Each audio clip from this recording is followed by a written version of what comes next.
October 15, 1989. Olympic National Forest, Washington State.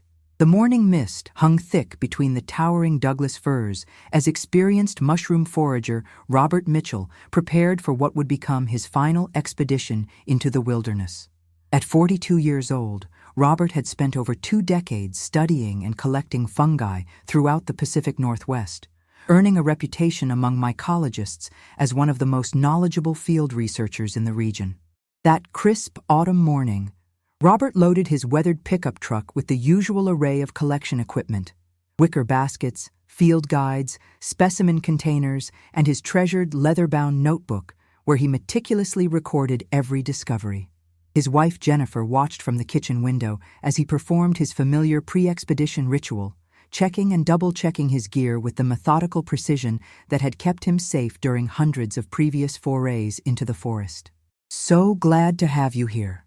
Comment your city so I can bring cases from your region and also know where you're watching me from." Robert had been particularly excited about this expedition. For weeks, he had been studying historical records and correspondence with university researchers about a rare species of fungus that had been documented only once before in the Olympic Peninsula region. The Agaricus sylvaticus variant, known colloquially as the forest prince mushroom, possessed unique characteristics that had captured the attention of both amateur mycologists and academic researchers. Robert believed he had identified the precise location where this elusive species might be found, based on soil composition studies and historical weather patterns. The morning departure followed Robert's established routine. He kissed Jennifer goodbye, promised to return by sunset, and drove his truck toward the remote Hoh River Trail system. The last confirmed sighting of Robert alive came from a park ranger who remembered seeing his distinctive blue pickup truck parked at the Maple Glade trailhead around 9:30 that morning. The ranger noted that Robert appeared to be in good spirits and was carrying his usual collection equipment. As evening approached and Robert failed to return home, Jennifer Mitchell began to feel the first stirrings of concern. Her husband was known for his punctuality and had never missed a scheduled return without calling. By 10 o'clock that night, with no word from Robert and no answer from his radio, Jennifer contacted the Olympic National Forest Ranger Station to report her husband as overdue. The initial search efforts began at dawn on October 16th.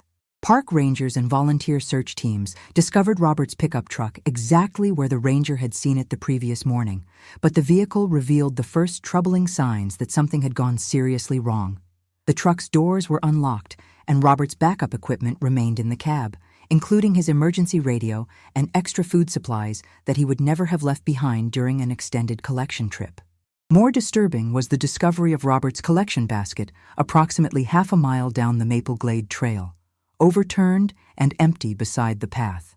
Scattered nearby were several of his specimen containers, their contents spilled across the forest floor. The scene suggested either a hurried departure or some form of struggle, though no clear signs of violence were immediately apparent to the search teams. Detective James Harrison of the Jefferson County Sheriff's Department took charge of the investigation on the second day of the search. A veteran investigator with 15 years of experience in missing persons cases, Harrison immediately recognized that the evidence pattern didn't align with typical scenarios of hikers becoming lost in the wilderness. The methodical arrangement of abandoned equipment suggested deliberate action rather than accidental mishap. Harrison's preliminary interviews with Jennifer Mitchell revealed additional concerning details about Robert's activities in the weeks leading up to his disappearance. Robert had been unusually secretive about his research, spending long hours in his home office reviewing maps and scientific journals.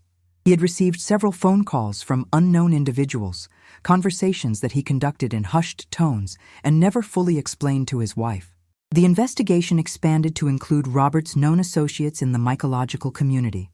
Dr. Sarah Thompson, a university researcher who had collaborated with Robert on previous projects, provided investigators with insight into Robert's recent work. According to Dr.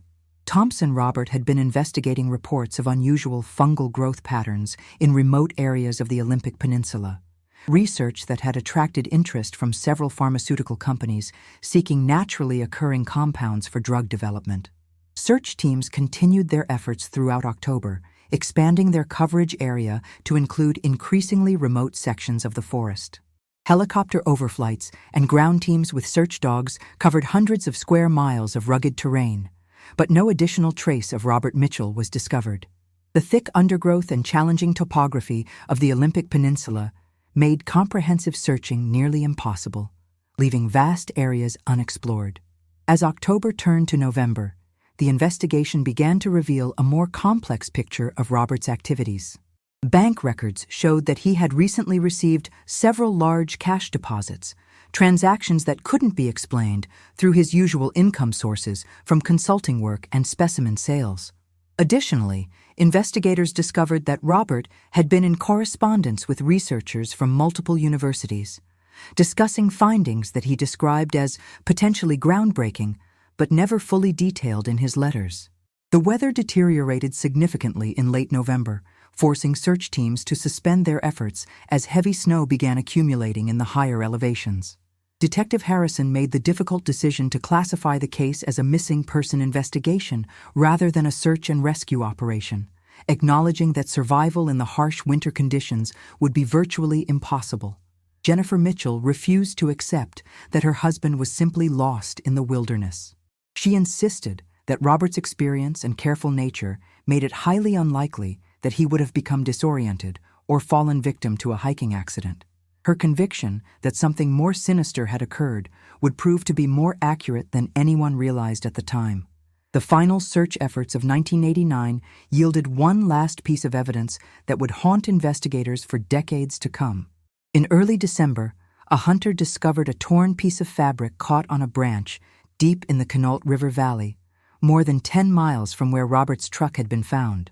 Laboratory analysis confirmed that the fabric matched the material of the jacket Robert had been wearing on the day of his disappearance. But the remote location raised more questions than it answered about what had happened to the missing mycologist. As winter settled over the Olympic Peninsula and the active search was officially suspended, Detective Harrison filed his preliminary report with a growing sense that the case held secrets that extended far beyond a simple hiking mishap. The evidence suggested a deliberate disappearance, but the motive and circumstances remained frustratingly elusive. What Harrison couldn't have known was that the truth behind Robert Mitchell's disappearance would remain hidden for more than 3 decades, waiting for a chance discovery that would finally illuminate the dark conspiracy that had claimed the mycologist's life. The investigation into Robert Mitchell's disappearance entered its most intensive phase during the winter months of 1989 and early 1990. Detective James Harrison, determined not to let the case grow cold, despite the suspended search operations, began methodically examining every aspect of Robert's life and work in the months preceding his vanishing. Harrison's first breakthrough came during a thorough search of Robert's home office in late December 1989. Hidden beneath a stack of mycological journals, investigators discovered a collection of detailed topographical maps marked with precise coordinates and cryptic notations in Robert's distinctive handwriting. The maps covered areas of the Olympic Peninsula that extended far beyond the Maple Glade Trail where Robert had disappeared, suggesting his research had encompassed a much broader geographical scope than initially understood. The notations on these maps proved particularly intriguing to investigators. Robert had used a complex system of symbols and abbreviations that appeared to correlate with specific fungal species and their locations. More significantly, several areas were marked with red ink and annotated with the phrase high concentration, commercial potential. These markings indicated that Robert had been evaluating his discoveries not merely from a scientific perspective, but also for their potential economic value. Further examination of Robert's correspondence revealed a network of communications with researchers and institutions that painted a picture of growing commercial interest in his work. Letters from pharmaceutical companies, university research departments, and private laboratories showed that Robert's expertise in locating rare fungal species had made him a valuable consultant to organizations seeking naturally occurring compounds for drug development and other commercial applications. One particularly significant correspondence thread involved Biopharm Industries, a Seattle-based pharmaceutical company that had been pressuring Robert to provide exclusive access to his research locations. The company's letters, which became increasingly insistent throughout the summer of 1989, offered substantial financial compensation for Robert's services, but also contained language that investigators found subtly threatening. The final letter from BioPharm, dated just 2 weeks before Robert's disappearance, expressed frustration with his refusal to enter into an exclusive arrangement and warned of potential consequences for non-cooperation. Detective Harrison's investigation expanded to include interviews with Robert's colleagues in the academic mycological community. Dr. Sarah Thompson, who had initially provided limited information about Robert's work, revealed additional details under more intensive questioning. She admitted that Robert had confided concerns about pressure from commercial interests who wanted to exploit his research findings. According to Dr. Thompson, Robert had been particularly troubled by attempts to gain access to locations where he had discovered rare species with potential pharmaceutical applications. The investigation also uncovered evidence of Robert's growing paranoia in the weeks before his disappearance. Jennifer Mitchell recalled that her husband had begun taking unusual precautions, varying his daily routines and expressing concern that he was being watched. He had installed new locks on his home office and had begun storing his most sensitive research materials in a safety deposit box at a local bank. When investigators gained access to this safety deposit box, they discovered additional maps and research notes, along with photographs of unusual fungal specimens that Robert had apparently discovered but never reported to his academic colleagues. Perhaps most troubling was the discovery of Robert's personal journal entries from the weeks preceding his disappearance. The entries revealed his growing suspicion that his telephone conversations were being monitored, and his belief that individuals had been following him during his field research expeditions. Robert had documented several instances where he had observed the same vehicles or individuals in multiple locations, leading him to conclude that his activities were under surveillance. The journal entries also revealed Robert's internal struggle between his scientific ethics and the financial pressures he was facing. He wrote extensively about his discovery of what he believed to be a previously unknown species of fungus with remarkable properties, a finding that had attracted intense interest from commercial buyers. Robert's notes indicated that this discovery was located in one of the most remote areas of the Olympic Peninsula, accessible only through difficult terrain that required specialized knowledge of the forest ecosystem. As winter gave way to spring in 1990, Detective Harrison pursued leads that took the investigation in unexpected directions. Bank records revealed that Robert had been making regular cash deposits that significantly exceeded his known income sources. These deposits, which occurred monthly throughout 1989, suggested that Robert had already been providing information or services to parties who preferred to conduct their business without leaving paper trails. The investigation took a dramatic turn in March 1990, when authorities received an anonymous tip directing them to a specific location in the Hoh River Valley. The tipster, whose identity was never established, provided precise coordinates where investigators might find additional evidence related to Robert's disappearance. When search teams reached the indicated location, they discovered a carefully concealed campsite that appeared to have been used recently, despite the harsh winter conditions. The campsite contained evidence that someone had been conducting extended surveillance of the surrounding area. Investigators found remnants of sophisticated communication equipment, detailed observation logs, and photographs of various individuals who appeared to be hikers or researchers working in the forest. Most significantly, several of the photographs clearly showed Robert Mitchell conducting his fieldwork in the weeks before his disappearance, confirming his suspicions that he had been under surveillance. Further analysis of the surveillance materials revealed the professional nature of the operation. The equipment and methodology suggested involvement by individuals with law enforcement or military training, rather than amateur observers. The observation logs documented Robert's movements with military precision, noting his arrival and departure times, the locations of his research activities, and the individuals with whom he had contact during his expeditions. The discovery of the surveillance site prompted Detective Harrison to expand his investigation to include federal agencies that might have had interest in Robert's work. Inquiries with the FBI and other federal law enforcement agencies initially met with standard denials of involvement, but persistent questioning eventually revealed that Robert's name had appeared in files related to investigations of illegal drug manufacturing operations in the Pacific Northwest. This revelation opened an entirely new dimension to the investigation.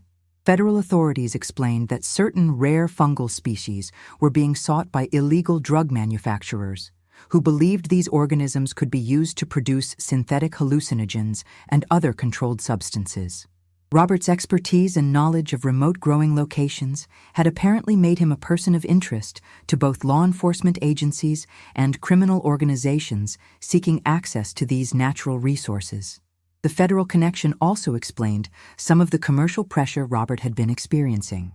Several of the companies that had been courting his services were revealed to have connections to pharmaceutical research projects that operated in legal gray areas, seeking to develop new psychoactive compounds for medical or recreational use. Robert's refusal to cooperate with these ventures had apparently made him a target for more aggressive forms of persuasion.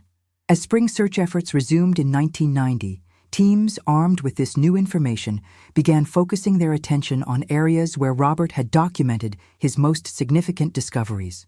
The search efforts revealed additional evidence of human activity in remote locations, including abandoned equipment and temporary structures that suggested someone had been conducting organized operations in the forest.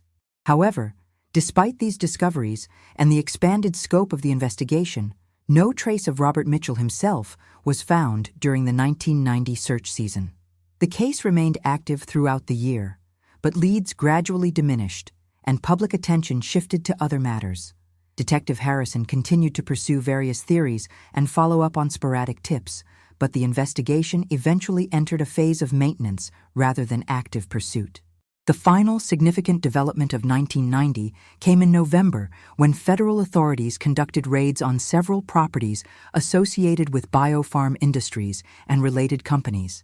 These operations resulted in multiple arrests and the seizure of extensive documentation, but the materials were classified as part of an ongoing federal investigation and were not made available to local authorities working on Robert's case. As 1990 drew to a close, Detective Harrison faced the reality that the trail had grown cold despite the extensive evidence of complex circumstances surrounding Robert's disappearance. The investigation had revealed a web of commercial interests, federal surveillance, and potential criminal activity, but had failed to provide definitive answers about what had happened to Robert Mitchell or where his remains might be located. The case would remain officially active but practically dormant for the next 3 decades, waiting for the chance discovery that would finally unlock its secrets. The years following 1990 marked a period of frustrating stagnation in the Robert Mitchell case. As Detective James Harrison approached retirement in 1995, the investigation files were transferred to a new generation of investigators who inherited a complex web of evidence but few actionable leads. The case officially remained open, but practical resources were gradually redirected to more recent incidents with greater potential for resolution. Jennifer Mitchell, however, refused to allow her husband's disappearance to fade into bureaucratic obscurity. Throughout the 1990s and into the new millennium, she maintained a relentless campaign to keep the case alive in public consciousness and law enforcement priorities. She organized annual memorial searches, compiled extensive documentation of the investigation's findings, and lobbied state legislators to allocate additional resources for cold case reviews.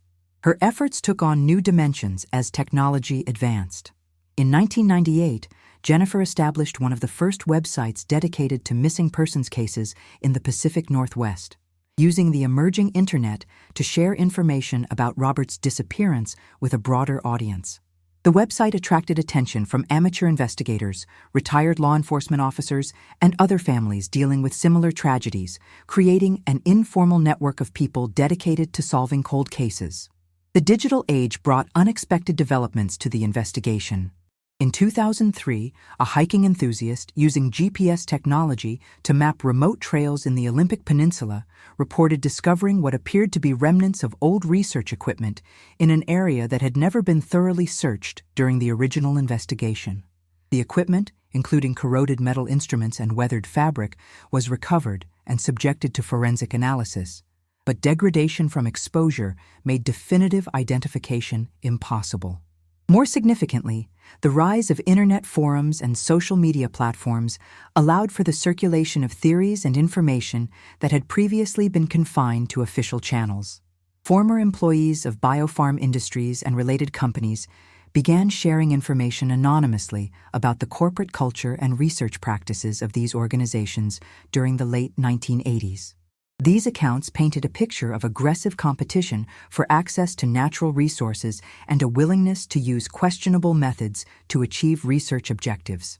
One particularly revealing series of posts, published on an industry whistleblower forum in 2005, detailed systematic efforts by pharmaceutical companies to identify and recruit individuals with specialized knowledge of rare biological specimens.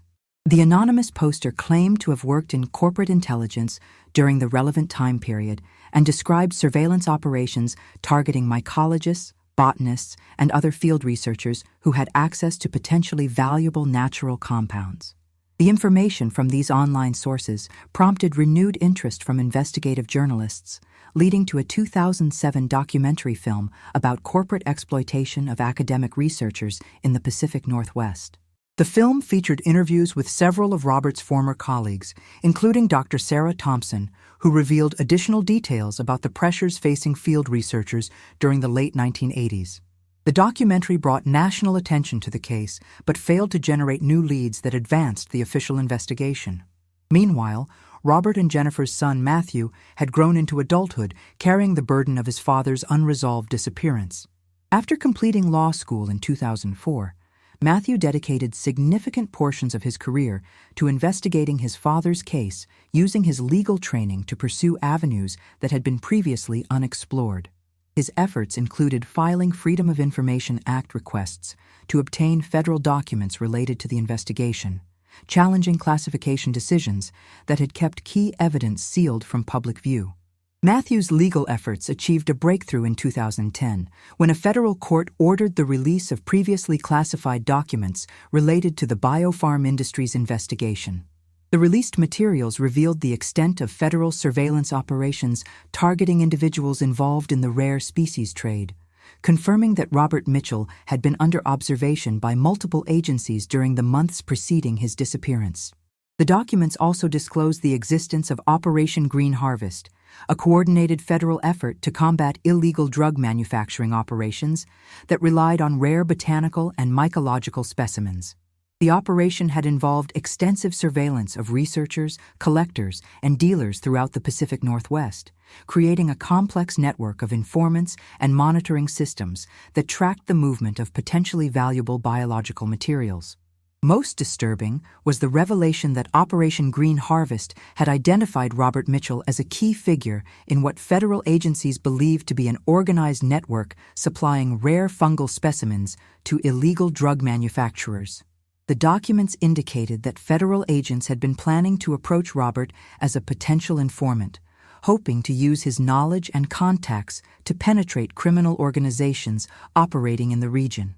The timing of this planned approach coincided closely with Robert's disappearance, raising questions about whether federal intervention had inadvertently exposed him to danger from criminal elements. The documents suggested that Robert's research locations and specimen collection activities had been under surveillance not only by federal agents, but also by individuals connected to illegal drug operations who were monitoring federal activities. This revelation prompted Matthew Mitchell to pursue wrongful death litigation against federal agencies, alleging that inadequate protection of his father's identity had led to his murder by criminal organizations. The litigation process revealed additional details about the scope of federal surveillance and the extent to which Robert's activities had been documented and shared among various agencies and their informants. The legal proceedings attracted attention from other families of missing researchers, leading to the formation of a coalition advocating for improved protection of academic and independent researchers who might inadvertently become involved in federal investigations. The coalition's efforts resulted in congressional hearings examining the practices of agencies conducting surveillance of civilian researchers and the adequacy of measures taken to protect individuals who might be exposed to danger through such activities. Throughout this period, advances in forensic technology offered new possibilities for analyzing evidence that had been collected during the original investigation. DNA analysis techniques that had been unavailable in 1989 were applied to biological samples recovered from Robert's equipment and clothing, yielding genetic profiles that could potentially be matched against databases of known individuals or evidence from other cases. The forensic advances also enabled more sophisticated analysis of the surveillance materials recovered from the campsite in the Ho River Valley. Enhanced image processing techniques revealed additional details about the individuals who had been monitoring Robert's activities, including facial features that could be compared against databases of known criminals and federal agents active during the relevant time period. In 2015, the case received renewed attention when the FBI's Behavioral Analysis Unit conducted a comprehensive review of unsolved cases involving researchers and academics. The review identified patterns suggesting that several disappearances in the Pacific Northwest during the late 1980s and early 1990s might be connected to the same criminal network or federal operation. This finding prompted the formation of a multi-agency task force dedicated to examining these cases collectively rather than in isolation. The task force's work revealed disturbing parallels between Robert's case and several other disappearances of individuals with specialized knowledge of rare natural specimens. The cases shared common elements including evidence of surveillance, pressure from commercial interests, and connections to federal investigations of illegal drug manufacturing. The pattern suggested the existence of a systematic effort to control access to valuable biological resources through intimidation and elimination of non-cooperative individuals. As the investigation approached its 30th anniversary in 2019, Matthew Mitchell made the decision to hire a private investigation firm specializing in cold cases to conduct an independent review of all available evidence. The firm, headed by former FBI agent David Rodriguez, brought fresh perspectives and modern investigative techniques to the decades-old mystery. Rodriguez's team immediately identified gaps in the original investigation that could be addressed using contemporary methods. They focused particularly on analyzing the financial transactions that had been discovered in Robert's bank records, using modern data analysis techniques to trace the sources of payments and identify patterns that might have been missed by investigators in 1990. The financial analysis revealed a complex network of shell companies and intermediary organizations that had been used to channel payments to Robert and other researchers. Many of these entities could be traced back to pharmaceutical companies and research institutions that had been seeking access to rare biological specimens for commercial development projects. More significantly, the analysis identified several individuals who had been involved in organizing and funding these payment networks. Cross-referencing this information with federal databases and court records revealed connections to organized crime groups that had been operating sophisticated biological specimen trafficking operations throughout the Pacific Northwest during the relevant time period. The private investigation team's findings provided the most comprehensive picture yet assembled of the circumstances surrounding Robert's disappearance, but still failed to locate his remains or identify the specific individuals responsible for his presumed murder. However, their work laid the foundation for the breakthrough that would finally solve the case, establishing the context and connections that would make sense of the evidence that was about to be discovered. As 2020 arrived, the Robert Mitchell case stood as one of the most thoroughly documented unsolved disappearances in Pacific Northwest history, but remained frustratingly unresolved despite decades of investigation by multiple agencies and organizations. The extensive documentation and analysis had revealed a complex conspiracy involving corporate interests, federal agencies, and criminal organizations. But the central question of what had happened to Robert Mitchell on October 15, 1989, remained unanswered. Unknown to anyone involved in the investigation, the solution to this 30-year-old mystery was about to emerge from an entirely unexpected source, hidden in the very forests where Robert had conducted his final research expedition. September 12, 2023, 34 years after Robert Mitchell's disappearance. Dr. Charles Weber, a renowned mycologist from the University of Washington, was conducting a comprehensive survey of rare fungal species in the Olympic Peninsula as part of a climate change research project. His work focused on documenting how shifting environmental conditions were affecting the distribution and survival of endemic species that had evolved in the region's unique ecosystem.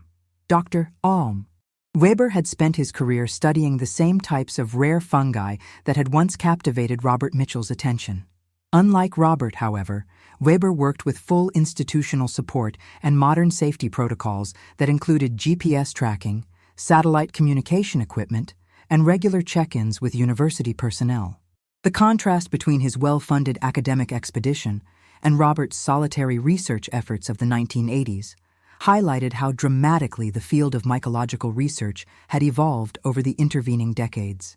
The discovery that would finally unlock the Robert Mitchell case occurred during what should have been a routine specimen collection expedition in a remote section of the Hoh River watershed.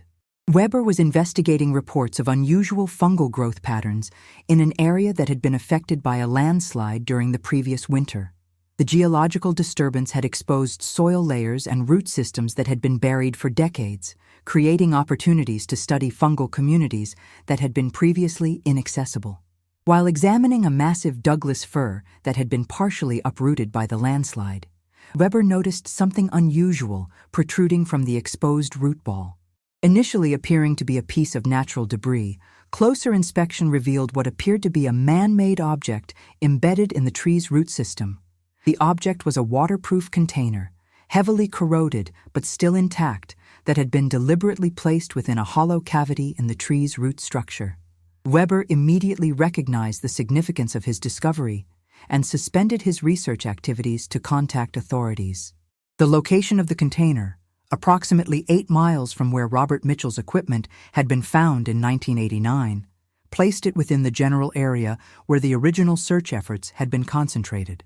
The sophisticated concealment method suggested that whoever had hidden the container possessed detailed knowledge of forest ecology and long-term environmental processes.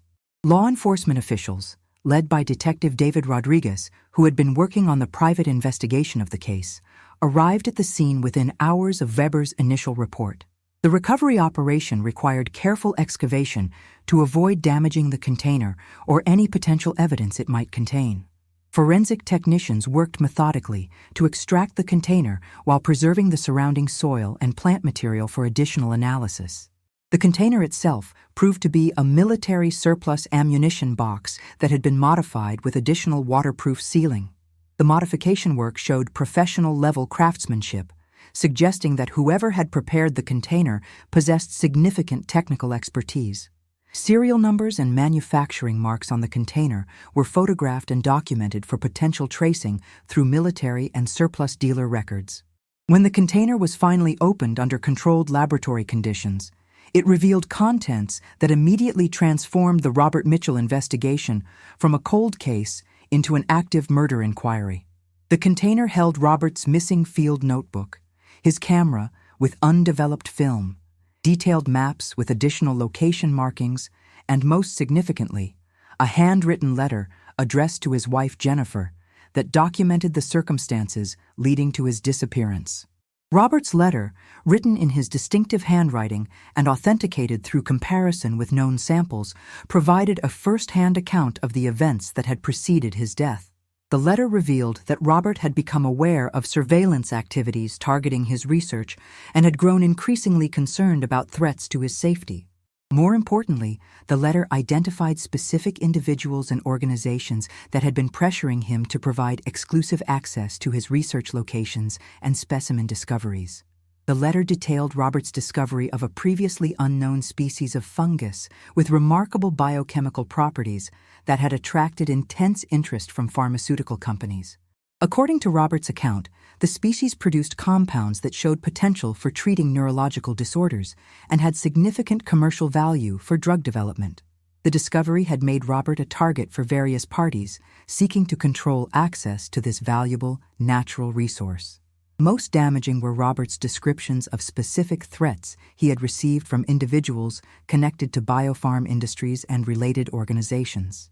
The letter named William Hayes, a corporate executive, and Thomas Bradley, described as a private contractor, as the primary figures who had been orchestrating the pressure campaign against him.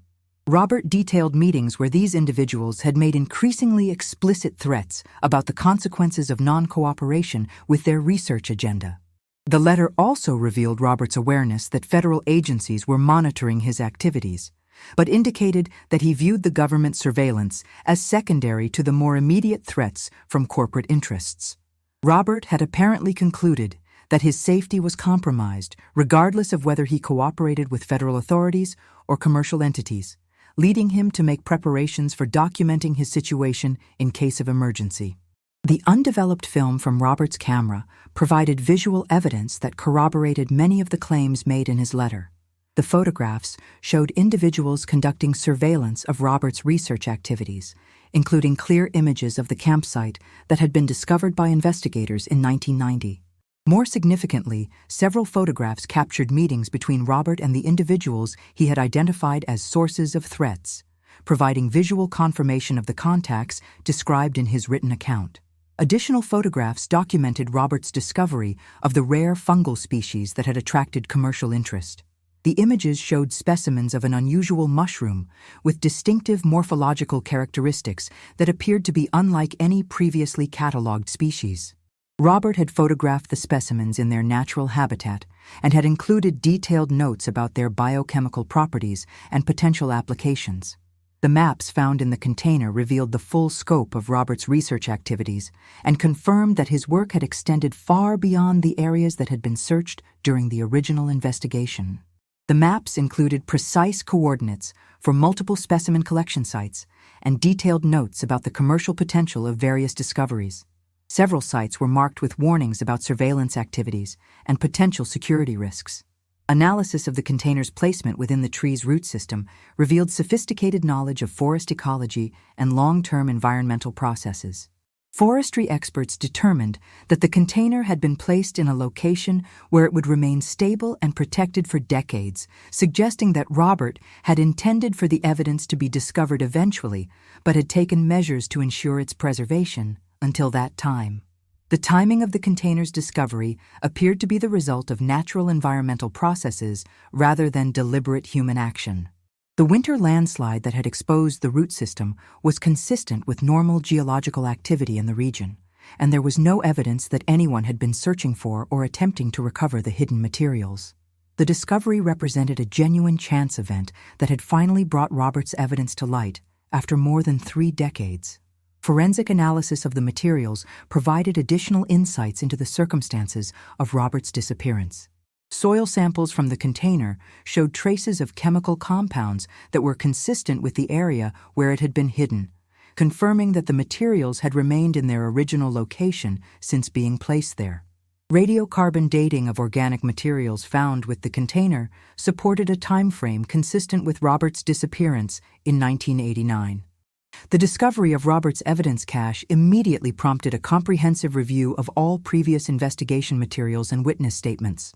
Information that had seemed unimportant or unverifiable in 1989 took on new significance when viewed in light of Robert's first-hand account of events. The letter and photographs provided a framework for understanding the complex web of surveillance, corporate pressure, and federal investigation that had surrounded Robert during his final weeks. Most importantly, Robert's evidence provided specific identities and actionable information that had been missing from the investigation for over 30 years. The individuals named in Robert's letter could now be located and questioned about their involvement in the events leading to his disappearance. Corporate records and personnel files from the relevant time period could be subpoenaed and examined for corroborating evidence of the activities Robert had described. The discovery also revealed the sophisticated nature of the conspiracy that had led to Robert's death. The evidence suggested a coordinated effort involving multiple individuals and organizations, with careful planning and execution that had successfully concealed the crime for decades.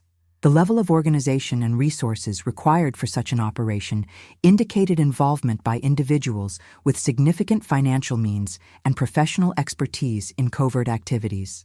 As authorities began the process of following up on the leads provided by Robert's evidence, the investigation transformed from a historical mystery into a contemporary criminal case with living suspects and prosecutable crimes.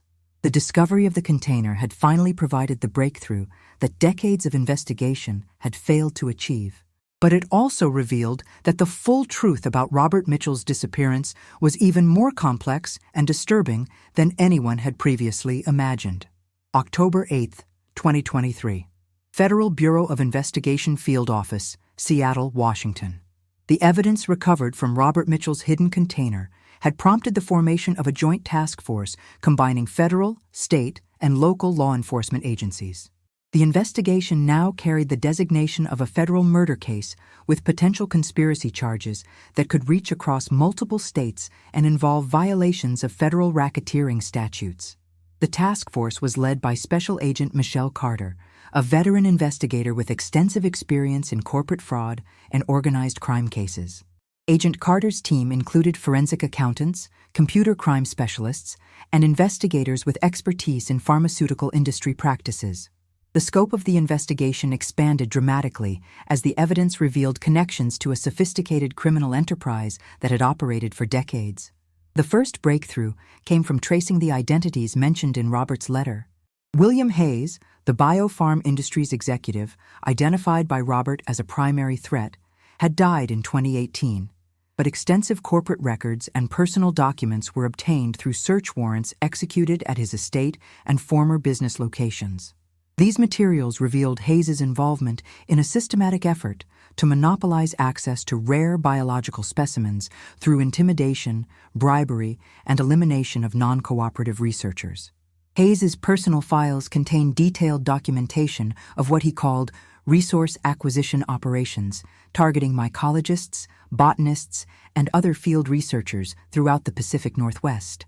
The files included surveillance reports, financial records of payments made to various contractors, and correspondence with other pharmaceutical companies interested in obtaining exclusive access to rare biological materials. Most disturbing were Hayes's personal notes indicating his approval of increasingly aggressive tactics when researchers refused to cooperate with corporate demands. Thomas Bradley, the private contractor mentioned in Robert's letter, proved more elusive. Investigation revealed that Bradley had operated under multiple identities and had connections to several private security firms that specialized in corporate intelligence gathering. Bradley's activities had included surveillance operations, intimidation campaigns, and what corporate records euphemistically described as problem resolution services for clients seeking to protect their business interests. Federal investigators discovered that Bradley had been employed by a network of shell companies that provided deniable services to pharmaceutical corporations seeking to gain competitive advantages in the natural products market. The network operated with sophisticated financial structures designed to obscure the connections between legitimate pharmaceutical companies and the illegal activities conducted on their behalf. The investigation expanded to include examination of similar disappearances throughout the Pacific Northwest during the 1980s and 1990s. Cross-referencing the individuals and organizations identified in Robert's evidence against other missing person cases revealed disturbing patterns. At least 6 other researchers with expertise in rare biological specimens had disappeared under suspicious circumstances during the same time period, all after refusing to cooperate with commercial interests seeking exclusive access to their discoveries. The pattern suggested a systematic campaign to eliminate independent researchers who posed obstacles to corporate efforts to monopolize valuable natural resources. The campaign had apparently operated for over a decade, with participants using increasingly sophisticated methods to conceal their activities and avoid detection by law enforcement agencies. Corporate records subpoenaed from biopharm industries and related companies revealed the enormous financial stakes involved in the conspiracy. Internal documents showed that the rare fungal species discovered by Robert Mitchell had potential commercial value in the hundreds of millions of dollars. The species produced unique biochemical compounds that showed promise for treating Alzheimer's disease, Parkinson's disease, and other neurological disorders, making it an extremely valuable target for pharmaceutical development. The records also revealed that multiple pharmaceutical companies had been competing aggressively to gain exclusive access to Robert's research locations and specimen discoveries. The competition had escalated throughout 1989, with companies offering increasingly large payments for exclusive cooperation agreements. When Robert refused these offers and attempted to make his discoveries available to the broader scientific community, he had been targeted for elimination as an obstacle to profitable monopolization. Federal investigators discovered that the conspiracy had extended beyond individual researchers to include efforts to manipulate federal regulatory processes and research funding decisions. The conspirators had placed individuals in key positions within federal agencies responsible for overseeing biological research and had used these positions to direct resources toward projects that served their commercial interests while blocking independent research that might threaten their monopoly. Efforts. The investigation revealed that Operation Green Harvest, the federal anti-drug effort that had been monitoring Robert's activities, had been compromised by corporate interests. Several individuals involved in the operation had received payments from companies seeking information about federal surveillance activities and advance warning of law enforcement actions that might interfere with their operations. This corruption had created a situation where Robert Mitchell and other independent researchers were exposed to danger from criminal organizations while being denied the protection that federal surveillance should have provided. The compromised federal agents had shared information about Robert's activities and location with corporate contractors, effectively facilitating the conspiracy's efforts to locate and eliminate him. Computer forensics specialists working with the task force recovered electronic communications between conspirators that had been stored on backup systems and archived servers. These communications revealed the planning and coordination involved in Robert's murder, including detailed discussions of surveillance operations, threat escalation procedures, and disposal methods for eliminating obstacles to the conspiracy's objectives. The electronic evidence showed that Robert's murder had been planned and authorized at the highest levels of the pharmaceutical companies involved in the conspiracy. Corporate executives had explicitly approved the elimination of Robert as a necessary business expense, treating murder as a routine component of their competitive strategy. Perhaps most shocking was the discovery that the conspiracy had continued operating after Robert's death, successfully monopolizing access to the rare fungal species he had discovered and generating enormous profits from pharmaceutical products derived from his research. The companies involved had built billion-dollar product lines based on compounds originally discovered by Robert, while his family had received nothing, and his death had gone unpunished for over 3 decades. The investigation also revealed that the conspiracy had evolved and expanded over the years, adapting to changing market conditions and regulatory environments while maintaining its core objective of monopolizing valuable biological resources. The organizations involved had refined their methods for identifying promising researchers, acquiring exclusive access to their discoveries, and eliminating obstacles to their profit maximization efforts. Federal authorities discovered evidence that similar operations were currently active in other regions and targeting other types of biological resources. The investigation had uncovered not just a historical conspiracy responsible for Robert Mitchell's death, but an ongoing criminal enterprise that continued to threaten researchers and exploit natural resources for illegal profit. The task force identified dozens of current and former corporate executives, private contractors, and corrupted federal agents who had participated in the conspiracy over the years. Many of these individuals were still alive and accessible for prosecution, creating opportunities to pursue criminal charges for murder, conspiracy, racketeering, and corruption of federal officials. As the investigation progressed, authorities began the complex process of building prosecutable cases against the identified conspirators. The evidence recovered from Robert's container provided the foundation for murder charges, while the corporate records and electronic communications supported broader conspiracy and racketeering charges that could result in life sentences for the organizers and leaders of the criminal enterprise. The investigation also prompted congressional hearings examining the adequacy of federal oversight of pharmaceutical research activities and the vulnerability of independent researchers to corporate exploitation. The hearings revealed systematic failures in federal agencies responsible for protecting researchers and regulating pharmaceutical industry practices. Perhaps most importantly for the Mitchell family, the investigation finally provided definitive answers about Robert's fate and the circumstances of his death.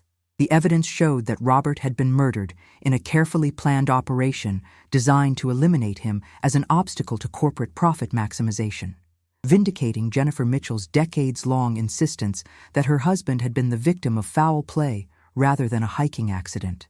The investigation had revealed a conspiracy far more extensive and sophisticated than anyone had previously imagined, involving multiple corporations, federal agencies, and criminal organizations in a systematic effort to monopolize valuable natural resources through intimidation and murder. The scope of the conspiracy and the enormous profits it had generated demonstrated the lengths to which corporate interests would go to maximize their financial returns, regardless of the human cost involved. As federal prosecutors prepared to announce arrests and file criminal charges against the identified conspirators, the investigation continued to uncover additional evidence of the conspiracy's activities and identify additional victims of its operations. The full extent of the criminal enterprise was still being determined, but it was already clear that Robert Mitchell's murder had been just one component of a much larger pattern of corporate criminality that had operated with impunity for decades.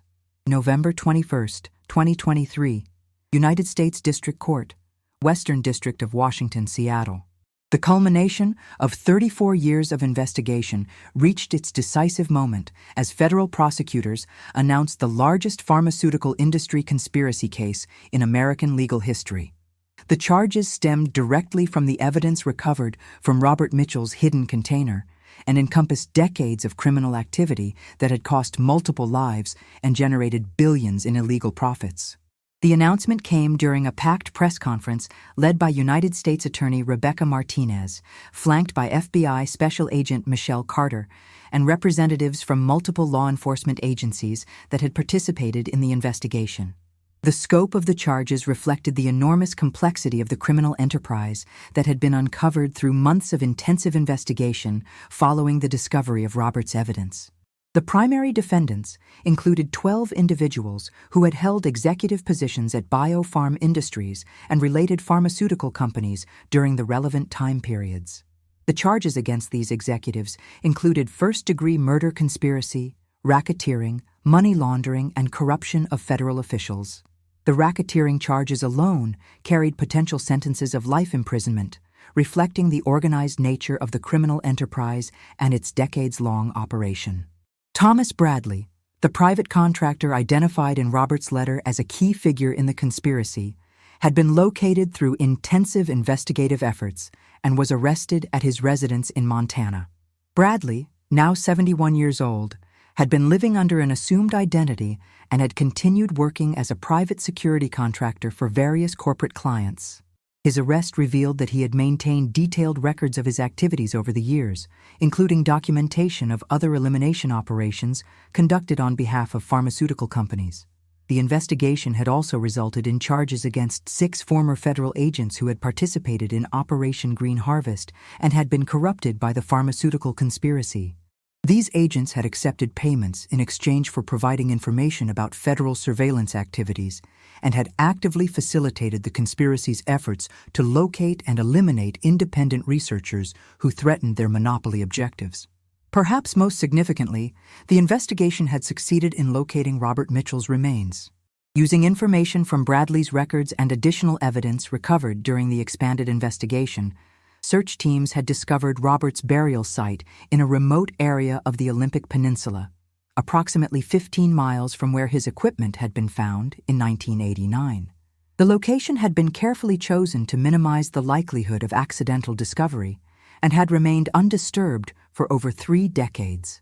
Forensic examination of Robert's remains confirmed the cause of death as homicide, with evidence indicating that he had been killed through blunt force trauma consistent with a planned assault. The condition of the remains and associated evidence supported the timeline established through other investigation materials, confirming that Robert had been murdered on or shortly after October 15, 1989. The recovery of Robert's remains provided crucial physical evidence that corroborated the accounts provided in his hidden letter and supported the murder charges against the conspiracy participants. DNA evidence recovered from items found with the remains was matched against samples obtained from some of the defendants, establishing direct physical connections between the perpetrators and the crime scene. The legal proceedings revealed the extraordinary scope of the conspiracy's activities over the years. Prosecutors presented evidence showing that the criminal enterprise had generated over $2 billion in revenue from pharmaceutical products derived from compounds originally discovered by Robert Mitchell and other eliminated researchers. The enormous profits had been used to fund continued criminal activities and to corrupt additional federal officials responsible for regulating pharmaceutical research. The conspiracy's operations had extended far beyond the Pacific Northwest, with similar elimination campaigns conducted in other regions where valuable biological resources had been identified. The investigation revealed that at least 23 researchers had been murdered or disappeared under suspicious circumstances over a 20-year period, all after refusing to cooperate with efforts to monopolize their discoveries. The prosecution's case was strengthened by testimony from several former conspiracy participants who had agreed to cooperate with authorities in exchange for reduced sentences. These witnesses provided detailed accounts of the planning and execution of elimination operations, including specific information about Robert Mitchell's murder and the disposal of his body. The cooperative witnesses revealed that Robert's murder had been authorized at the highest levels of biopharm industries after he had definitively refused to provide exclusive access to his fungal discoveries. The decision to eliminate Robert had been made during a corporate board meeting where executives had weighed the potential profits from monopolizing his discoveries against the costs and risks of murdering him. The trial proceedings also exposed the systematic corruption of federal regulatory processes that had enabled the conspiracy to operate with impunity for decades. Evidence showed that the pharmaceutical companies involved had placed their agents in key positions within federal agencies and had used these positions to direct research funding, block independent investigations, and provide advance warning of law enforcement activities. The corruption had extended to the highest levels of federal agencies responsible for overseeing pharmaceutical research and drug approval processes. Several former agency directors and senior officials were implicated in the conspiracy and faced separate criminal charges for their roles in facilitating the criminal enterprise. Jennifer Mitchell, now 74 years old, attended every day of the trial proceedings, finally witnessing the pursuit of justice that she had sought for over 3 decades. Her presence in the courtroom served as a powerful reminder of the human cost of corporate criminality and the importance of holding powerful institutions accountable for their actions. Matthew Mitchell, who had dedicated much of his legal career to investigating his father's case, served as a special prosecutor working with the federal legal team. His intimate knowledge of the case, details, and his personal motivation to achieve justice made him a particularly effective advocate for the prosecution's efforts. The trial revealed additional details about Robert's final days that provided closure for his family members. Evidence showed that Robert had been aware of the immediate danger he faced and had attempted to take protective measures, including the preparation of the evidence container that had ultimately led to the conspiracy's exposure. His foresight in documenting the threats against him had made possible the eventual pursuit of justice for his murder. The verdicts, delivered after 6 weeks of trial proceedings, resulted in convictions on all major charges against the primary defendants. Thomas Bradley received a life sentence without possibility of parole for his role in organizing and executing multiple murders on behalf of the conspiracy. The pharmaceutical executives received sentences ranging from 25 years to life, reflecting their varying levels of involvement in the criminal enterprise. The corrupted federal agents received sentences of 15 to 20 years, along with the forfeiture of all pension benefits and other compensation received during their government service. Their convictions sent a strong message about the consequences of betraying the public trust and facilitating corporate criminality. The civil settlements that followed the criminal convictions provided substantial compensation to the families of the conspiracy's victims. The Mitchell family received a settlement of $50 million, along with a formal apology from the pharmaceutical companies involved in the conspiracy. The settlement funds were used to establish a foundation supporting independent biological research and providing protection for researchers who might face corporate pressure. The case also prompted significant legislative reforms designed to prevent similar conspiracies in the future. New federal laws established enhanced protections for independent researchers, strengthened oversight of pharmaceutical industry practices, and created whistleblower protections for individuals reporting corporate criminality in the biological research sector. The investigation's findings led to congressional hearings that resulted in the complete restructuring of federal agencies responsible for overseeing pharmaceutical research. New leadership, enhanced oversight mechanisms, and improved transparency requirements were implemented to prevent the type of corruption that had enabled the conspiracy to operate undetected for decades. Perhaps most importantly, the case established important legal precedents for holding corporations accountable for criminal activities conducted on their behalf. The successful prosecution of corporate executives for murder conspiracy charges demonstrated that even the most powerful business interests could not escape justice when their criminal activities were exposed. The resolution of Robert Mitchell's case provided closure not only for his family, but also for the broader scientific community that had been threatened by corporate intimidation and violence. The exposure of the conspiracy and the prosecution of its participants sent a clear message that independent researchers would be protected and that efforts to monopolize valuable biological resources through criminal means would not be tolerated. As the legal proceedings concluded and the defendants began serving their sentences, the case stood as a testament to the importance of persistent investigation and the power of evidence to ultimately reveal the truth, even after decades of concealment. Robert Mitchell's hidden container had finally achieved its intended purpose, bringing justice to those responsible for his murder and protecting future researchers from similar criminal exploitation.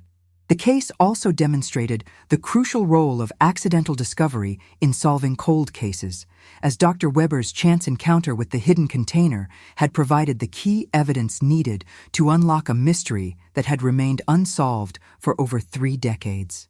The natural processes that had exposed the container served as a reminder that truth has a way of emerging, even when powerful interests work to keep it buried. For Jennifer Mitchell, the conclusion of the case represented the fulfillment of a promise she had made to her husband's memory over 30 years earlier. Justice had finally been achieved, and Robert's contributions to scientific knowledge were recognized and honored rather than stolen and exploited. The man who had dedicated his life to understanding the natural world had finally received the justice he deserved, ensuring that his legacy would inspire and protect future generations of researchers.